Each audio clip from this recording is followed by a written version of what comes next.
سعودی عرب کے ولی عہد شہزادہ محمد بن سلمان نے اسرائیل کے ساتھ قربتوں کی تصدیق کر دی۔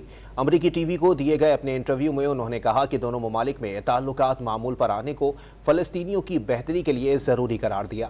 انہوں نے ایران کے مقابلے میں خود بھی ایٹمی ہتھیار حاصل کرنے کا ارادہ بھی ظاہر کر دیا۔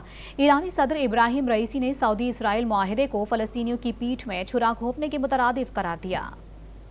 سعودی ولی عہد شہزادہ محمد بن سلمان نے امریکی ٹی وی فاکس نیوز کو دیے گئے انٹرویو میں تسلیم کیا کہ سعودی عرب اور اسرائیل کے تعلقات معمول کی طرف آ رہے ہیں۔ ان کا کہنا تھا کہ ان کے لیے مسئلہ فلسطین بہت اہم ہے اور انہیں اس مسئلے کو حل کرنے کی ضرورت ہے۔ مسئلہ حل ہو گیا تو فلسطینیوں کی زندگی آسان ہو جائے گی۔ سعودی ولی عہد محمد بن سلمان نے کسی بھی ملک کے جوہری ہتھیار حاصل کرنے پر تشویش کا اظہار کیا۔ انہوں نے کہا کہ دنیا ایک نئے ہیروشیما کو برداشت نہیں کر سکتی۔ تاہم ایران کا نام لیے بغیر ان کا کہنا تھا کہ اگر کسی ملک نے ایٹمی ہتھیار حاصل کیے تو سعودی عرب بھی ایسا ہی کرے گا۔ دوسری جانب ایرانی صدر ابراہیم رئیسی نے شہزادہ محمد بن سلمان کی جانب سے اسرائیل کے ساتھ معاہدے کے بیان کی سخت مذمت کی ہے اور متنبع کیا ہے کہ ریاض اور یروشلم کے درمیان معاہدہ ہوا تو یہ فلسطینیوں کی پیٹھ میں چھرا گھونپنے کے مترادف ہوگا۔